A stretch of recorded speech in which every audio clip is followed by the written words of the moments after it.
Hello, I see a few people starting to pop in. Welcome. Got another minute till we officially start, so I won't get into anything until we actually hit noon.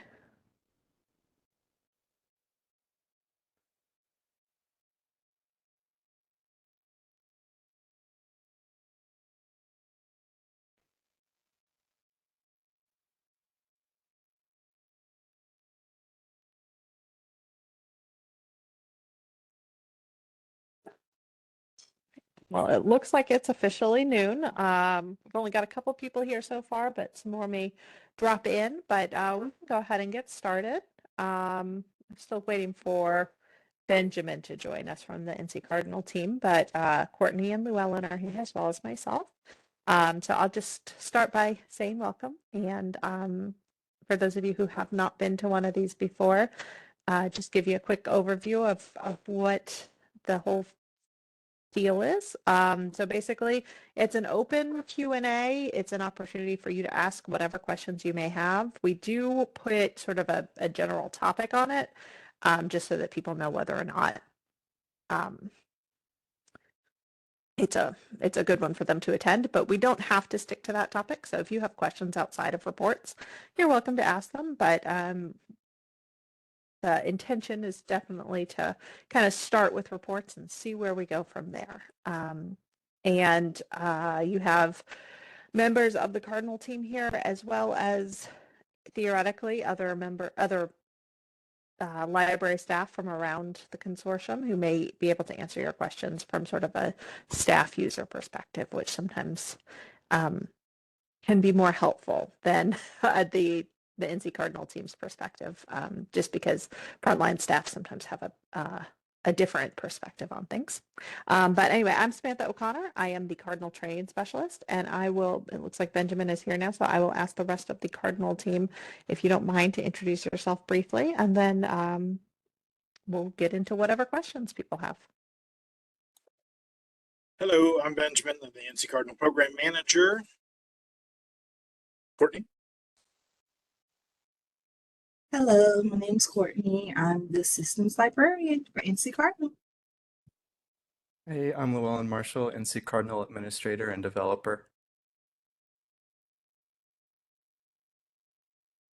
So Forrest and Kim, right now it looks like you are the people who have joined us. So did you have any specific questions related to reports or outside of that you were interested in getting into today? Not to put you on the spot. Oh, Forrest, you are not shown as muted, but I can't hear you.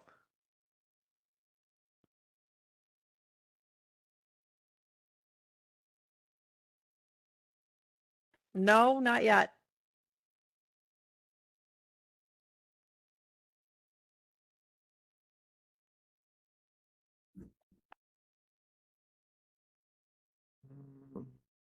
Oh, Anything? yeah, there you are. You can hear me? Yes, I can hear you. I can hear you. Oh, great. I'm just going to maybe it back in and see if Okay. that helps. I'll be back.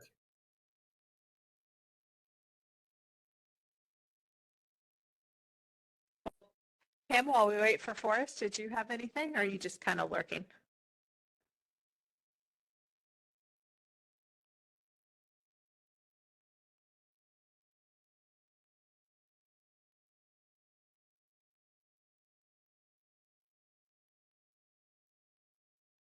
All right, well, we'll wait for Forrest to get back.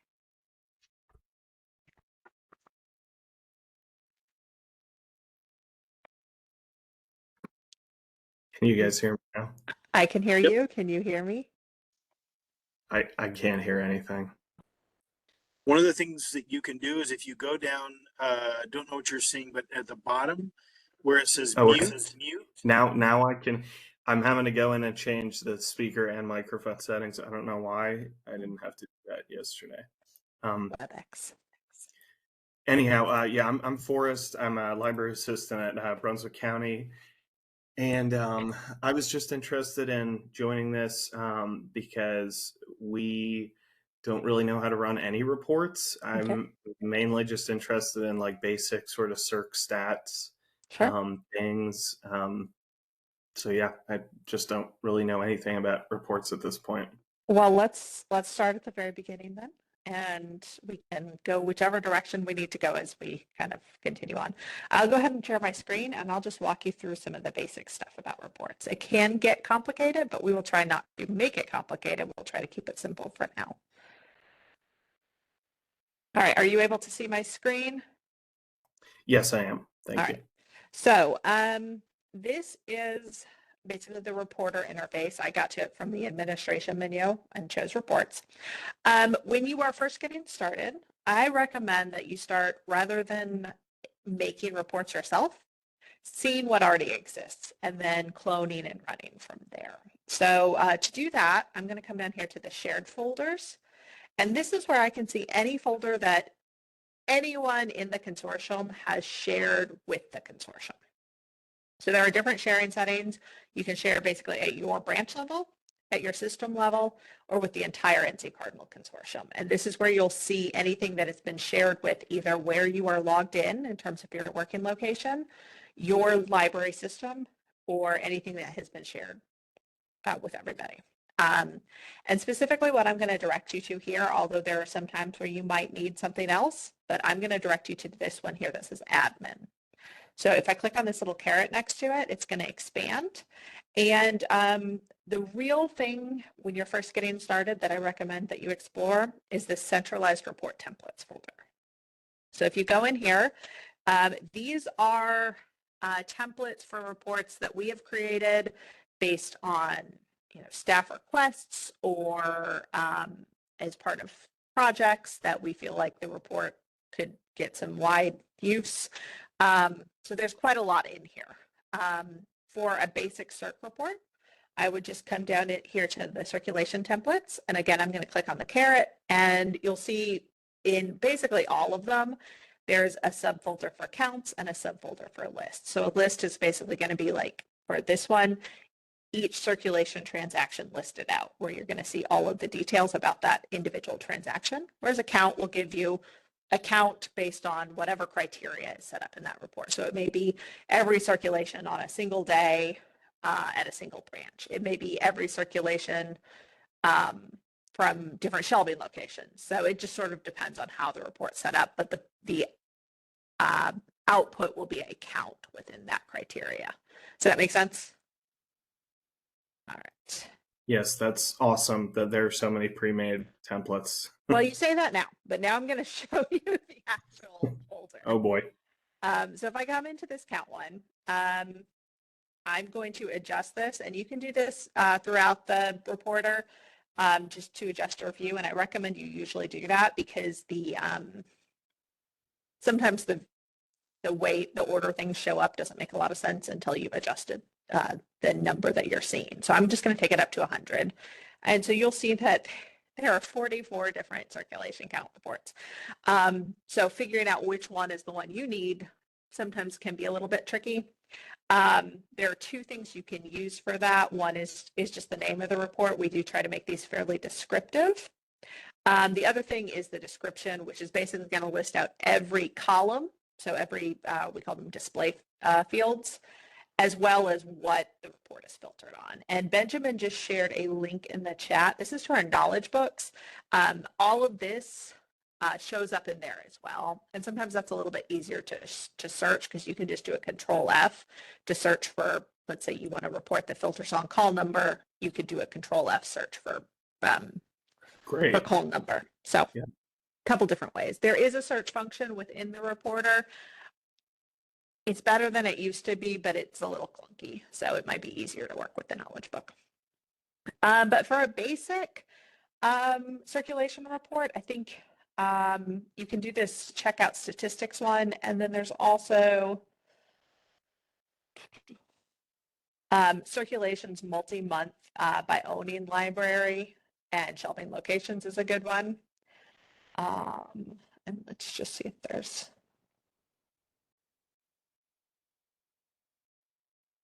Yeah, that's probably the one that I'd recommend as your basic one.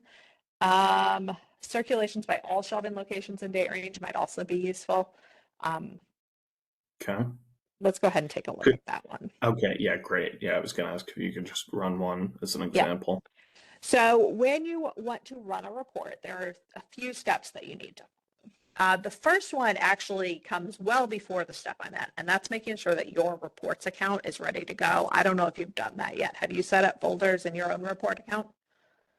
I have not. No, I have not. All right, I'm going to keep this up in one window, and I'm going to take us back a step in a new window.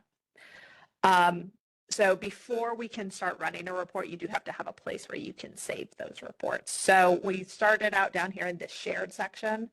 To set up your folders, you need to be up here in the My Folder section. And so I have all these little carrots next to templates, reports, and output. Until you set something up, you won't have those carrots. So that's a good sort of indicator that you don't have anything set up yet. But to set it up, it's fairly straightforward. You'll need one of each. So you'll need at least one folder for templates, reports, and output. For templates, I'm just going to click on the word templates, and I get this button, add a top level template folder. I click that, I give the folder a name. That pretty much is all I need to do. And then I need to do the same thing for reports and outputs. So you basically just need to have one folder in each of those 3 sections. So I'm sorry, could I just see a few of your like templates? Like, do you just do circ reports or okay, testing? So my reports are kind of all over the place because, you know, I Right. generally would make reports based on requests from libraries, and generally people come to us for a report when it's a little bit more of a complicated one. So like these are the ones that I've done recently. And so this looks the same as the folder we were just in.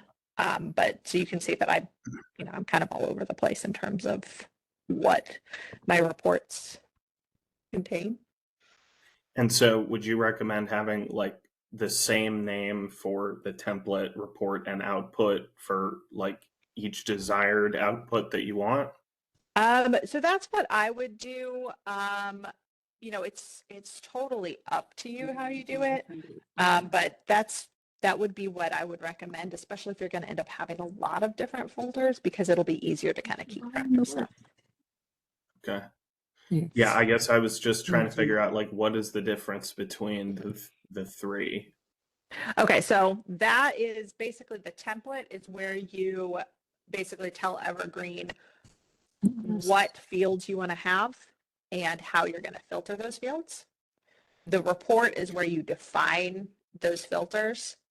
And then the output is where you get to actually see the output. And so we'll walk through that whole process. Okay. And so hopefully that'll kind of clarify it.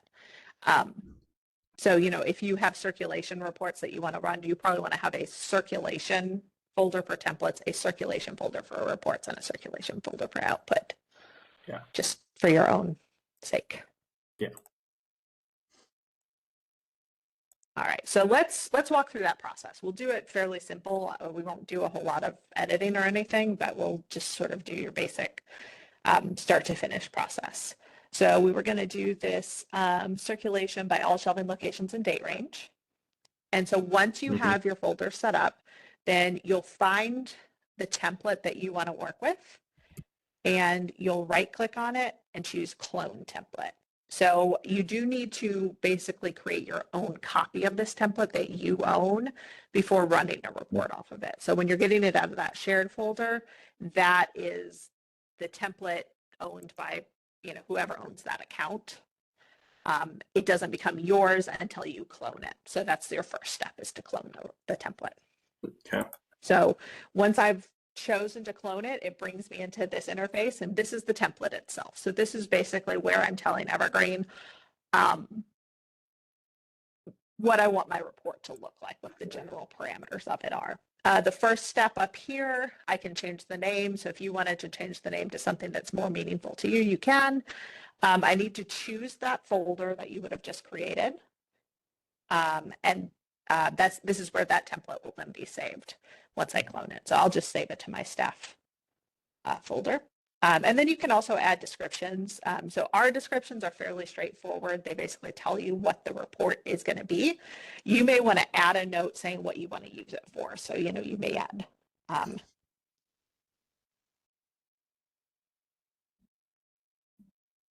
so, you know, if you have something that you have to turn into your board of directors or something on a regular basis, you might want to put that in the note. Okay. So this is sort of the information about the content of the report. And then down here is the setup itself. So there are two aspects to it. There are the display fields. So these are the columns that'll show up in your output.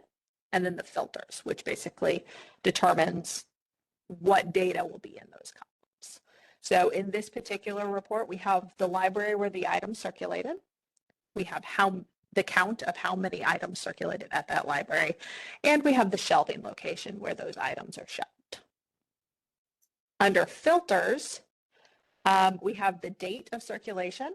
And you can see that in this operator field, it's set to between, which means I can choose a start date and an end date. Okay. And then the circulating library. One note, this trips a lot of people up. There is a difference between a circulating library and an owning library. So if you are trying to figure out what items are owned by Brunswick and how many of them circulate, then you want to make sure you have a filter on owning library. If you just want to know how many items have been checked in and out at Brunswick, regardless of who owns them, you want circulating library. So that's as you're migrating in and you're getting used to the idea that you're participating in resource sharing, that's just an important distinction to make because you are going to, oh, sorry, go ahead. So if I wanted to see stats on just items that Brunswick owns and is circulating, would I want owning and circulating library or just owning library? Yes, you'd want both. So if you care about what you own and what you're circulating, that's what you want. If you just care about what you own, regardless of where it circulates, then you only need the owning. Okay. I'll go ahead and add that so that you can see how to do it, just because that's a really common one to need. So to add a filter or a display field, honestly, I would come over here to this kind of list of tables. This is my top level table. This is where the main data is being pulled. And then each of these tables down here is linked to that top level data, table. And in this case, I want owning library. And this is where it gets kind of tricky because to get to owning library, I have to find the call number. So I'm going to go under circulation and I'm going to come down here to the circulating item because I care about the item itself and where it's owned. And then I'm going to open up this table by clicking on the caret and I'm going to come to call number because volumes are, owning is at the volume level. So essentially, you don't own copies, you own volumes, and then there are copies of those volumes. So I'm going to come to the call number volume level to get the actual owning library information. And so then that brings me, these are all the fields available within this table. I'm going to choose owning library. So it's a little bit complicated, but it's a common one. So it's, if you run a lot of reports, you'll get used to it. Does it make sense at least? Yes, it does. And just out of curiosity, which because I'm sort of following along on my own, which template did you clone to get what you're working on now? Count circulations by all shelving locations and date range. Okay, by all show. Okay, cool. All right. Yeah, that all makes sense. All right. And actually, I'm going to come up here. And one thing I usually recommend is when you are cloning, you put in just a version number because sometimes you may end up having to do a few different versions before you get quite what you're looking for. Sometimes you think circulating library is the right way to go. And then when you look at the output, you realize, oh, you need a owning library, things like that. So I usually will do a version number. Just that's my tip. Maybe you'll make perfect reports the first time every time, but I certainly don't. All right, so we've added our owning library filter. we're maintaining our circulating library filter as well.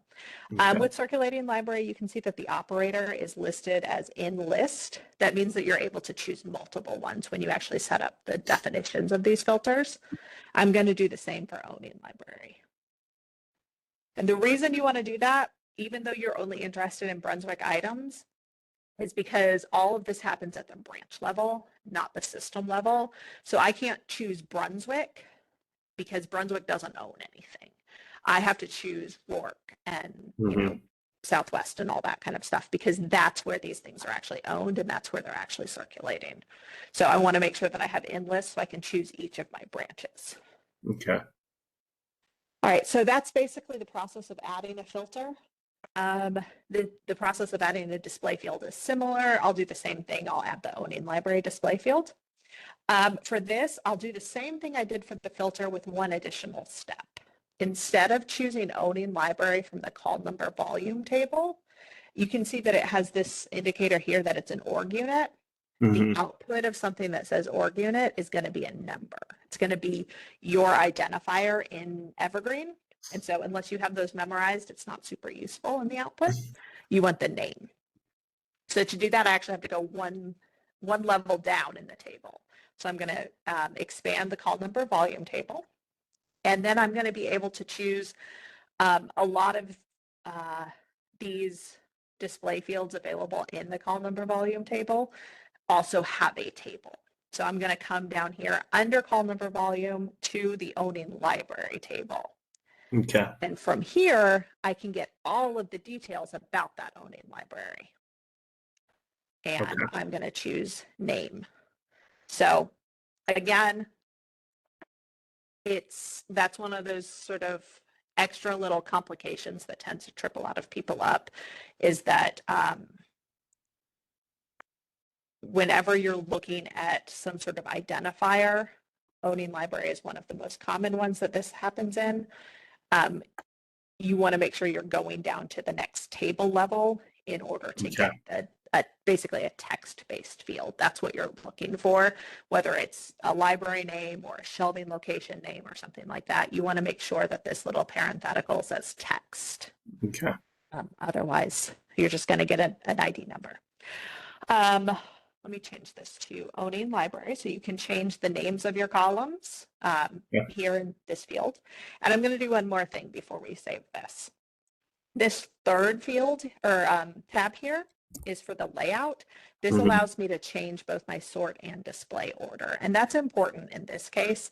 Maybe I don't care that the owning library is going to be listed last, but because I have a count here, I need the count to be the last thing in the sort order. Otherwise, it's going to count incorrectly. So I need to move both shelving location and owning library above count in my sort order. Anytime you have a count, it pretty much needs to be your last column. Okay. That's good to know. Yeah. There's a lot to this. Yes, I told you it was complicated. This is your first introduction so that you know what you're getting into. Yeah. And then as you try to do things, just be in touch with us and we'll hold your hand through a lot of that, I promise. We'll have a video of this too that we'll have, so that will help. Yes. Okay. And we do have a lot of reports videos on our YouTube channel. So a lot of this stuff is laid out in other recordings as well. Thanks. So we have added a display field. We have added a filter. We have changed the sort order so that our count is our last column. Because I'll try my best to explain this and hope I don't confuse it anymore. Basically, you're only going to count based on what's above the count field. So I was going to basically count on circulating library only, not on shelving location or owning library before. And so if you care about how many things are owned by Brunswick and shelved in adult fiction and circulating, you weren't going to get that count accurate on the shelving location or owning library aspect of it. So we've changed that order. We can also change the display order. So basically left to right, how they're going to display in my output. So if that's something you care about, you can do that as well. Are any of the order of the remaining 3 in the sort order important? Like, does it matter if circulating library comes before shelving location? In this particular report, not. I guess what I'm I asking would, is yeah. that going to mess with It the data? it might a little bit. I don't think it's gonna mess with the actual final output because it's gonna do all 3 of them before it does anything else. But just to be on the safe side, I think I'm gonna put owning, circulating, and shelving. If you had a situation where you were looking at something like date, then you would definitely want to make sure that that was listed kind of in the order that you want the count of. Mm-hmm. In this case, I think the data is going to be the same regardless of what order these are in, but I'm not 100% certain. So this is the order I think I'd want them in okay. I have not tested that one, and I'm trying to think about how it does the way that it kind of groups things. And I think I'm just confusing myself more the further I try to think on that. So I'm just going to step away from that thought That's process. all right. All right. So this is the basic process of your template. Now, what I'm going to tell you is that if you like a template that you found, you don't have to do any of this. We did this because it was filtering only on circulating library and you wanted owning library. So we added some things in order to make this template kind of what you were looking for. You don't have to do that, which means you don't have to necessarily mess with this stuff. You can just come in, fill out this top stuff and save and say that's it. So that's up to you. Okay. I will say that typically, except for the most basic and straightforward of the shared templates, typically you're probably going to want to do a few small edits just to get something to be exactly what you want. But you can always start with the basic and then build once you're more comfortable. But so that's the process of adding display fields and filters. I'm going to go ahead and save this. And so that's the first step. That's creating your template. And in this case, you've cloned your template in order to create it, but now you have a template. And so now you can run reports off of that template as many times as you want to. So you could run this report daily, monthly, weekly. You could run a different report for each branch in your system, and everything can come off that same template. So you don't need a different template for every branch or something like that. Yeah. So our next step is to actually run the report. So I'm going to come to my template folder. I'm going to come to the folder where I saved the template that I've just cloned.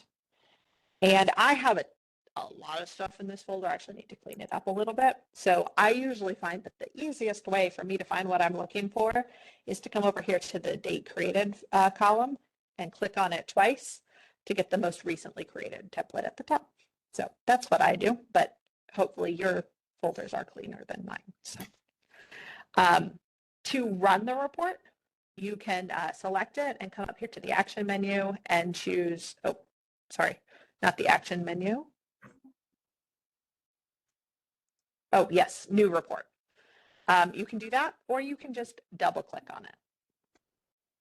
So that's going to bring you into the report interface. So we were in the template before. Now we're in the report. I can take a look at the columns that I selected as my display filters in the template, but I can't do anything to them here. So I couldn't edit these at this point. But I can just make sure that this is what I'm actually do want to see. My filters, though, I can provide a definition. So when we set up the template, we said we know we want to filter on checkout date. We know we want to filter out on circulating and owning library, but we didn't say which checkout dates we were going to filter on. We didn't say which libraries we were going to filter on. We do that at the report stage. So this is sort of step 2. So I'm going to start by putting in my date range. Remember, we have that between operator in the template. That gives me this sort of start date and end date here. So I'm just going to look for January 1st through today. So you can set that up however you want. If this is going to be a recurring report, so something that you set up to run monthly or something like that, you can check this box for relative time value, and you can say 30 days ago to 1 day ago or something like that, in order to, make sure that it runs correctly each time it runs. I'm not going to do that for now, but you can if you wanted to set it up to recur. For my circulating library, again, we have this in list, which means that we can choose as many as we want. I'm going to come down here to Brunswick, and I'm going to choose the caret to open it up so I can see all of my different branches. And I'm just going to select each branch. Now, if I chose Brunswick County Library, I would get a blank report because nothing actually circulated at Brunswick, the system. Everything circulated at the branches themselves. Okay. And then I'll do the same thing for my owning library. I'll come to Brunswick and I'll choose my branches. So now, is the Brunswick County Library caret already expanded because it knows that's where I'm at? Yes. Your workstation, basically, Okay. I'm logged into a workstation in Buncombe, which is why mine is already expanded on Buncombe. Right. So, yeah. Okay.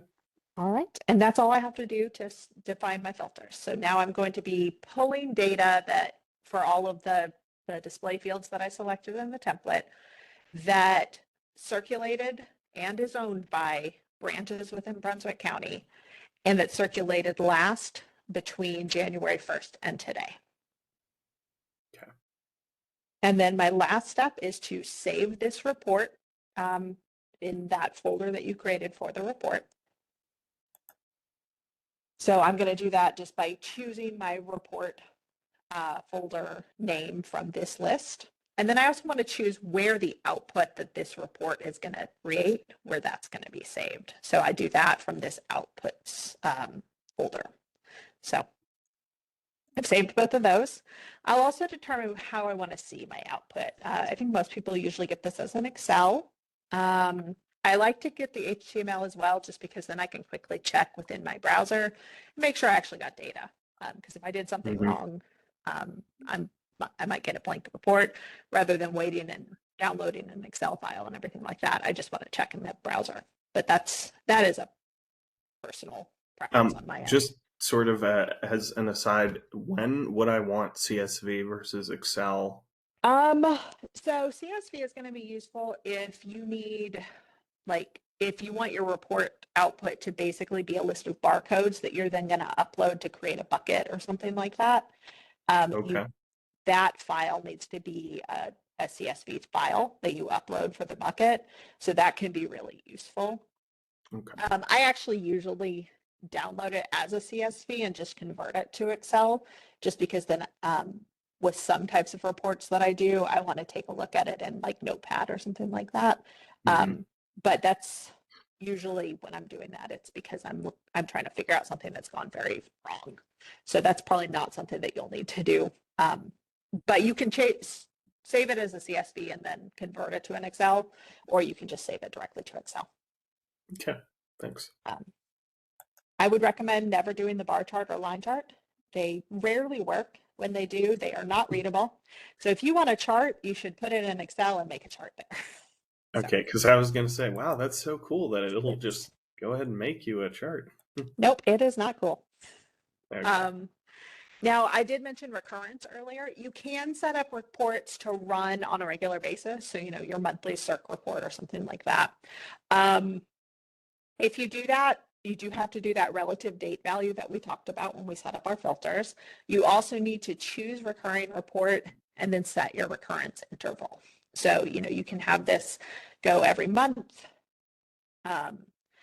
If you do that, you need to also schedule it to run on the first of the month. If you run it now, it's going to run today, and then it's going to run again March 27th and April 27th.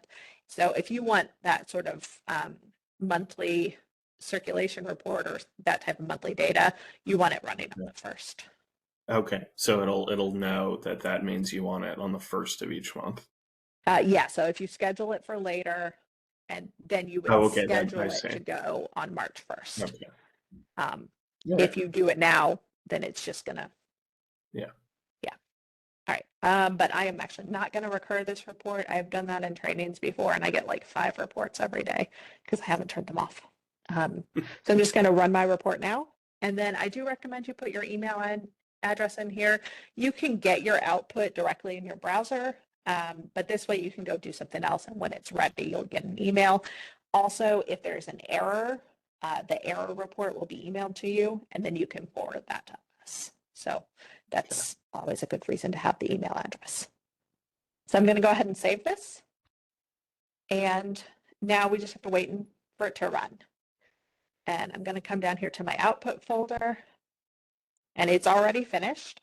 If it was still going, you would see it up here in the pending folder, but it is not. So it should be down here in the complete folder, which takes a long time to load on mine because, again, I really need to clean this up.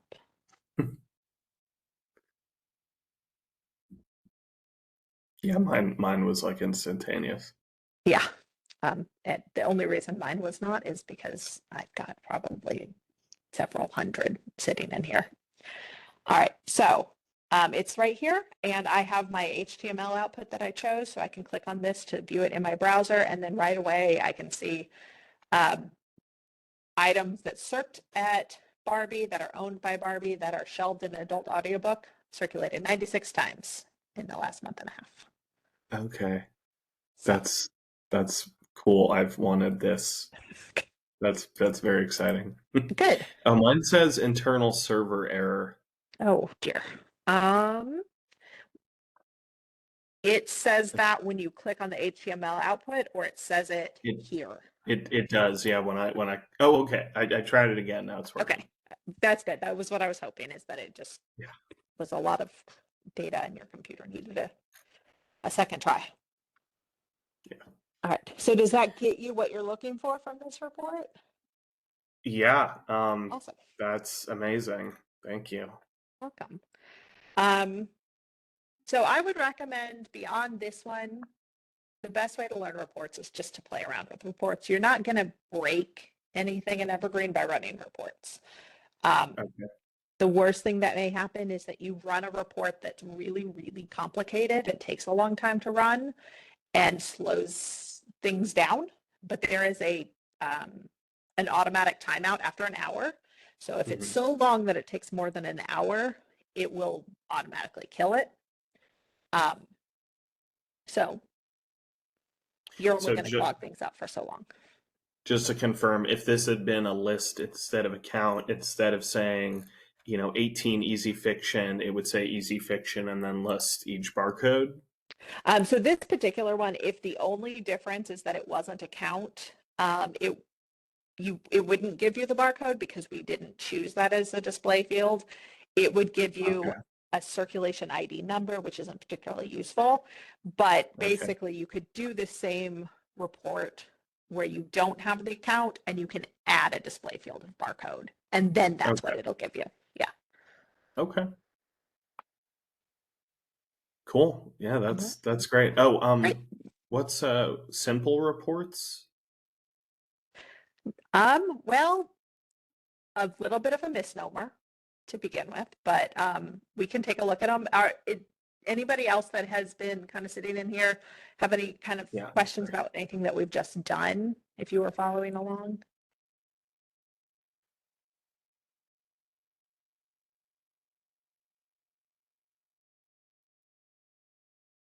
Yep, and feel free, if you've got questions as we're going, to throw them in chat as well.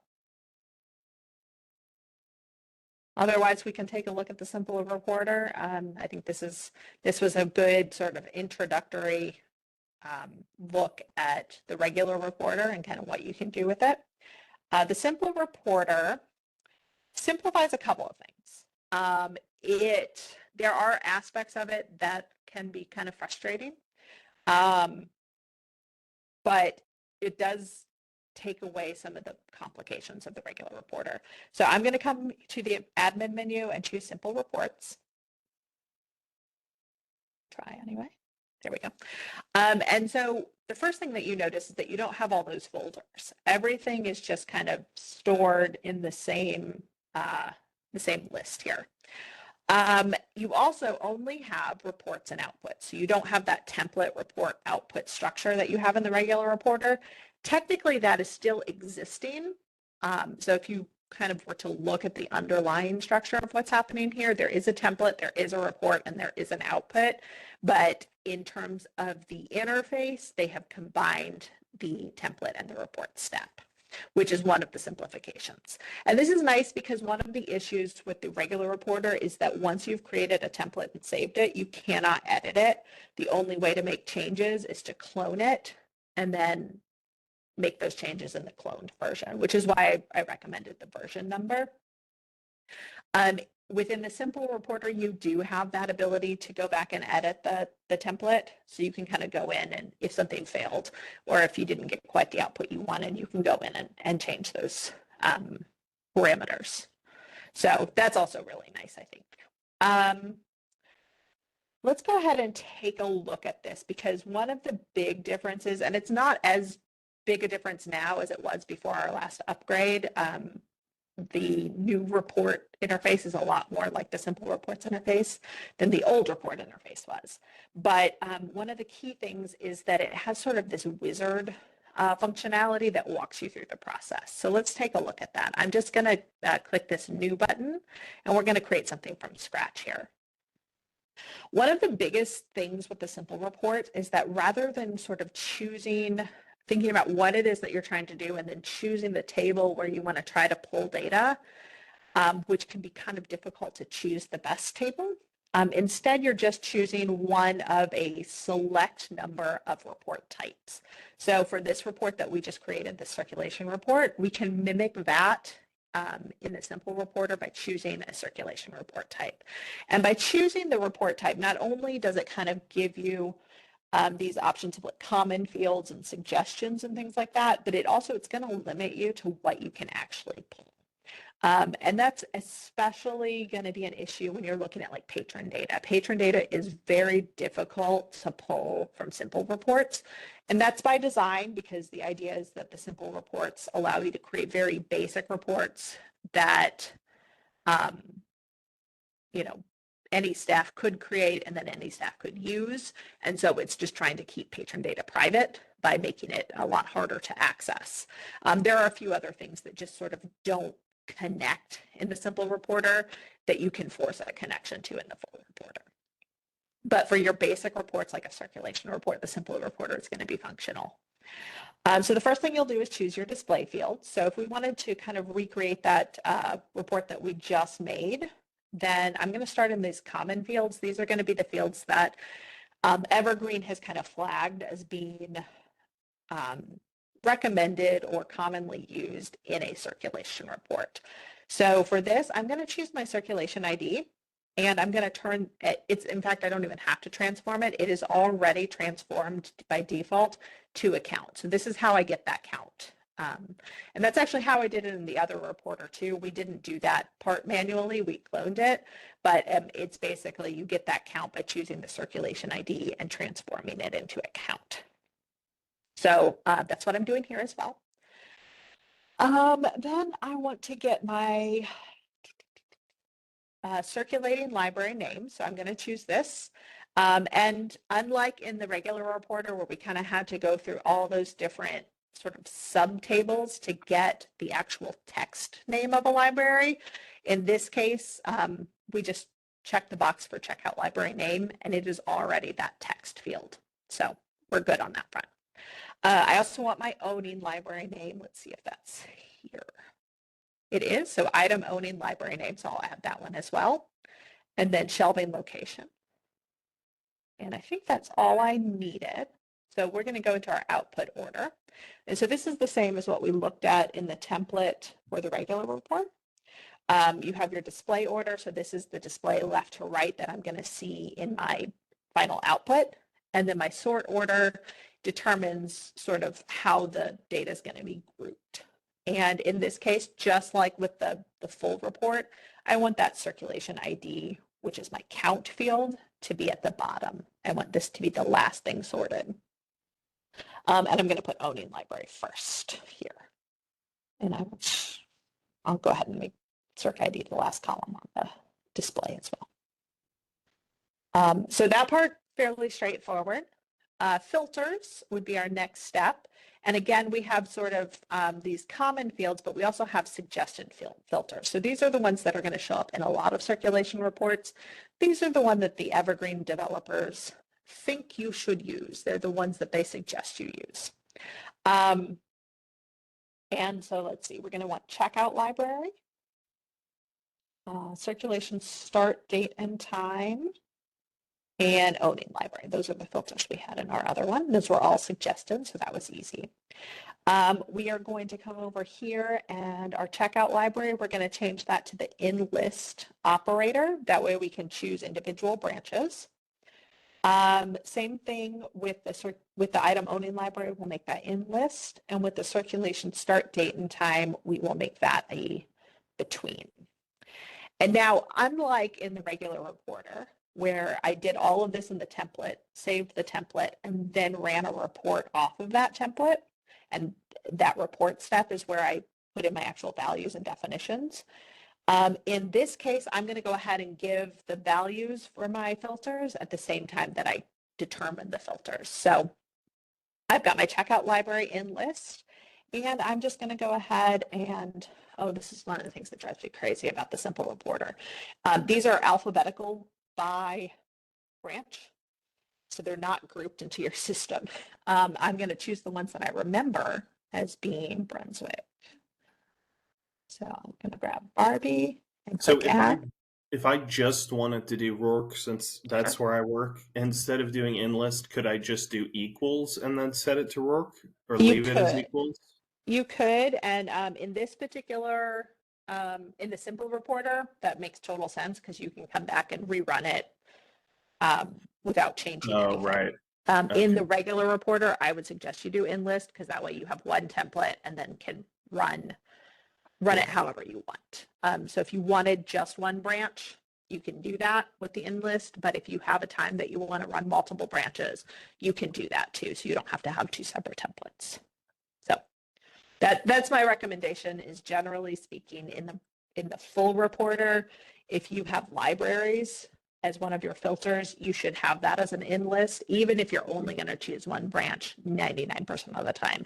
Because if there's ever a time that you want to choose more than one branch, you don't want to have to make a new template to do that. Right. But yes, we can go ahead and make this one just an equals and make it work. My circulation start date and time, I'll do the same, January 1st. And then owning library, we can also do that as equals. Now, this would be an interesting one where you could have the owning library as every branch, but only circulating at work. So you can kind of see how many items from other branches work is circulating. If you were interested in that type of information. But I'm just going to do this. All right. So I've now set up my filters the same way that I did in the second step of the full reporter, but I've done it all within the same context as everything else in the simple reporter. And then my final step is the output. So this is very similar to how we did the full reporter, but I don't have to choose any folders. So I just have to choose my output format. So I can do Excel and HTML. I can set up recurrence in simple reports as well. So it would be functionally the same as how we did it, how we would have done it in the full reporter. And again, I can run it now or schedule it, and I can put in my email address. Could I put in multiple email addresses separated by semicolons? By a comma, I think is the, Okay. yeah. I'll do that right now, actually, just so that I can test whether it's a comma or not. Yeah, because with the last one, I tried me and my branch manager with semicolons, and I don't think the email sent. Okay. So yeah, that's good to know. Yeah, I'm pretty sure it's a comma. Now that you've asked me, I can't actually remember, but I'm pretty sure it is. You'll notice that the save button down here is kind of grayed out. That's because I have not named my report, so I do need to name it before I can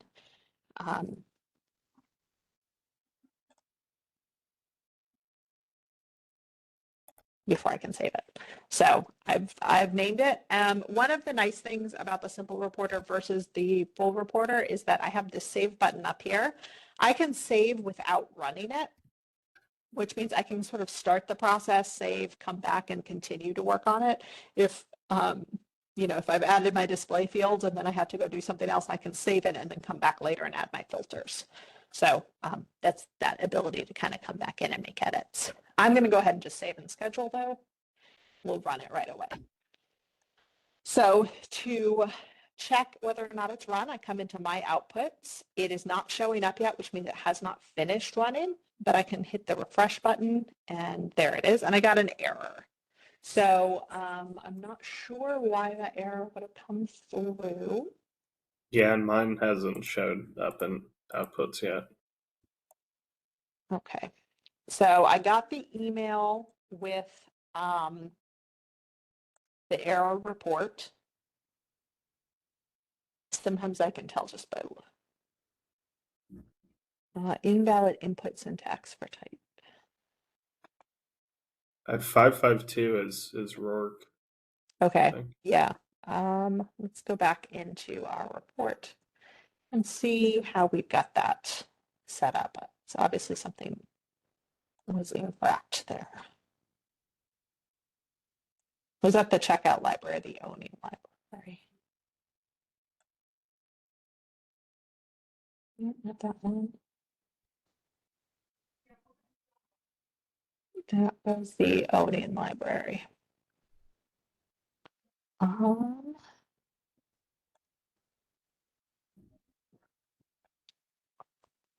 Let me come here to the item fields.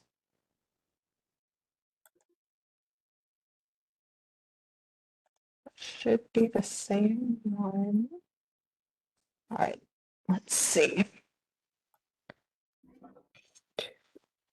I won't spend too much time debugging this here. Yeah, that's all right.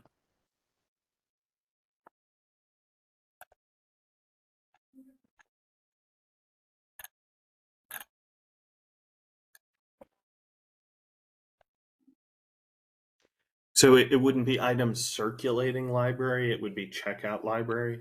So it is actually saved in the database as circulating library, but the simple reporter has named it checkout library. I don't know why.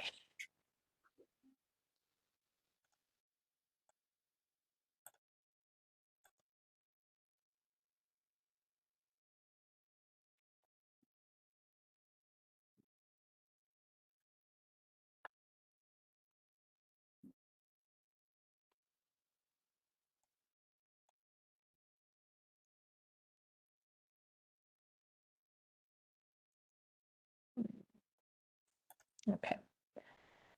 Well, I think what I'm gonna do.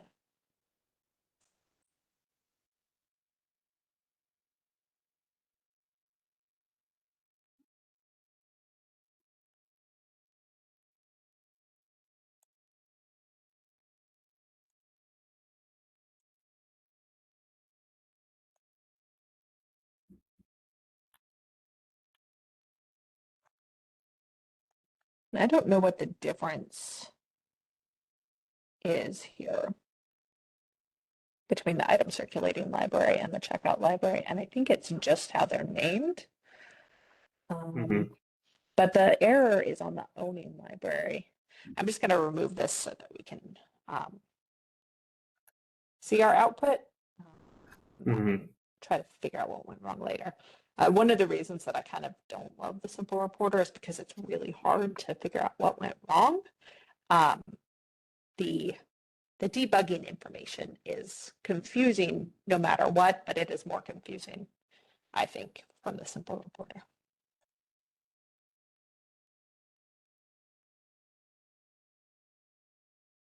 So we're just waiting for our new one to run.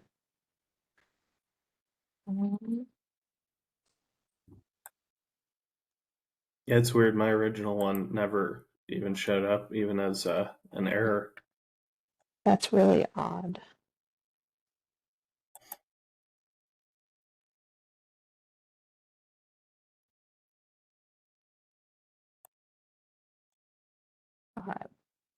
I'm going to try one more thing here.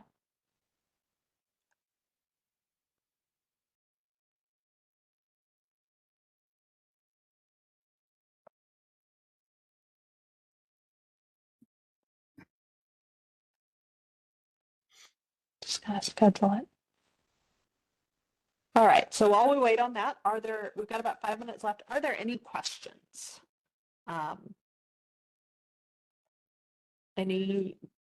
Anyone else that's in here have anything that they want clarified? Forrest, if you have anything building off of this or still kind of nagging at you, we've got a few minutes to dig into it.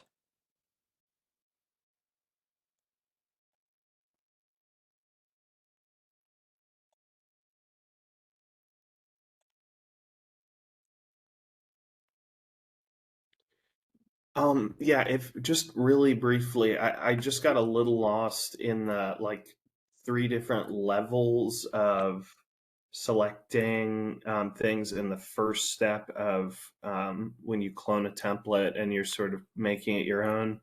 Mhm. Like there was one level you went into to get the owning library, and then there was another level that you went into to get it to show up as name Yeah, or as text.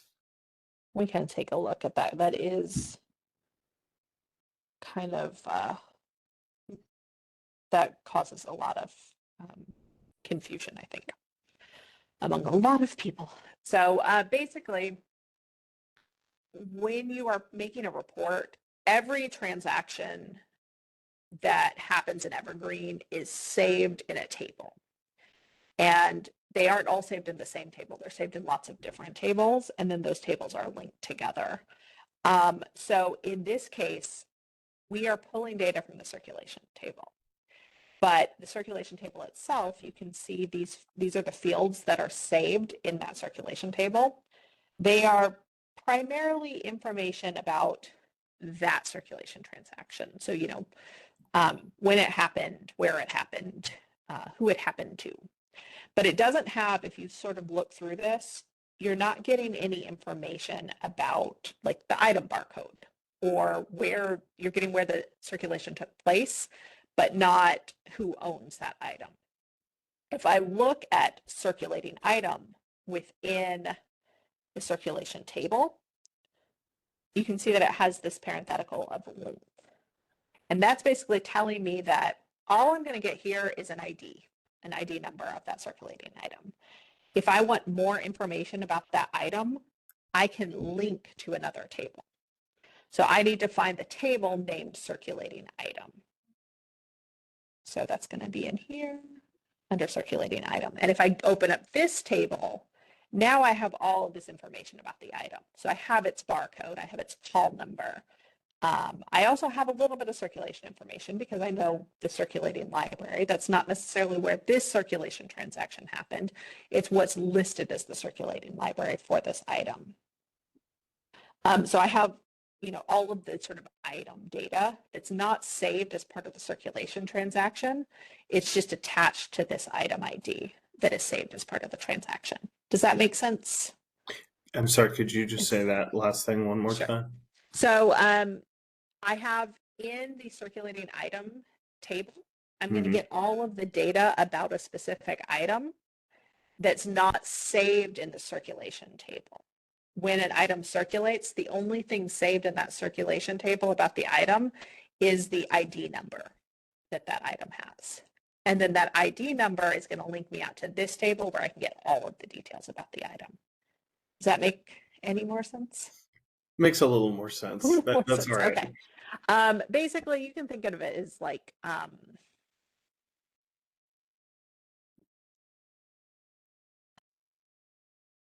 if you're looking at kind of a spreadsheet of all of the information about a circulation transaction, and then you click on a cell within that spreadsheet, and it expands and gives you more information in that cell than what you saw when you were looking at that spreadsheet. Okay. Like a table within a table within a table. And so then there's another level. Benjamin, do you more have a better way granular to than this? explain this? I mean, I think part of, I don't know if this, so there's sort of some of this layer stuff.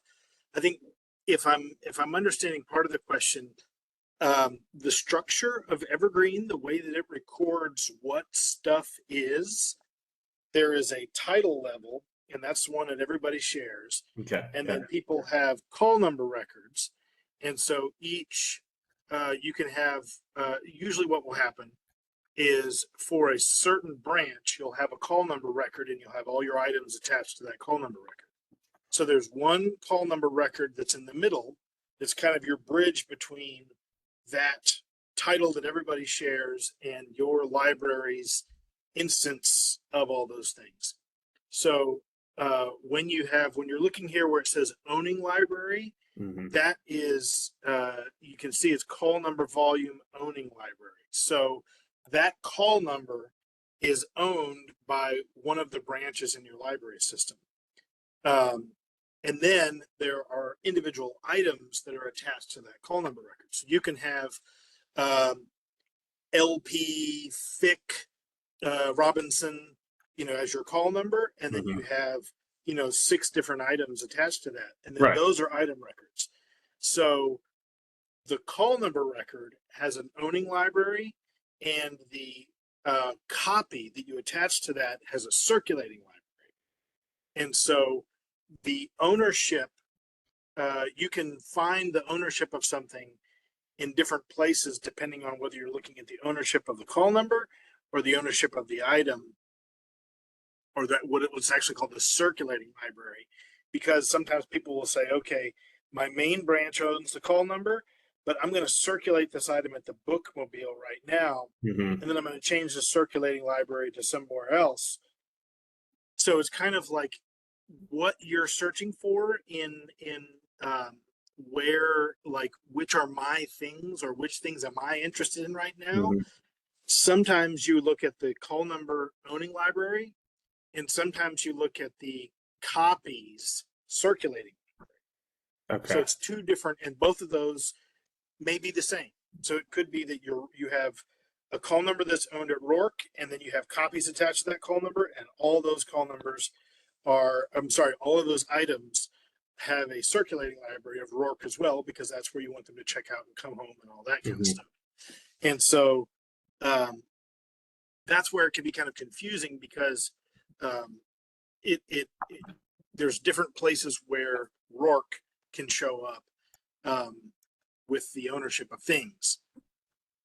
Now, when you check things out, there is confusingly also a circulating library. So if in resource sharing, you take your copy that's owned by Rourke and you send it to Cumberland County, then the circulating library of this circulation transaction can be different than where the item circulates from, if that makes any sense.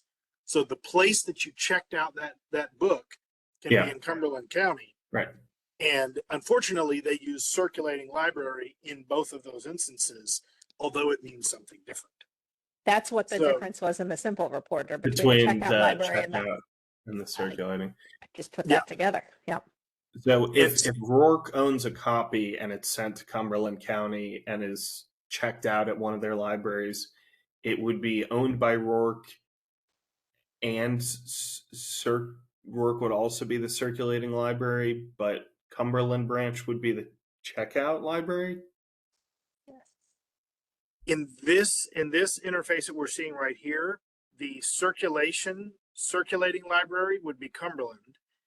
And if we weren't looking at the call number volume, and instead we were looking at the copy, then in the copy, the circulating library, basically where that thing lives, would be Doesn't Rourke. change. Yeah. And so you can have an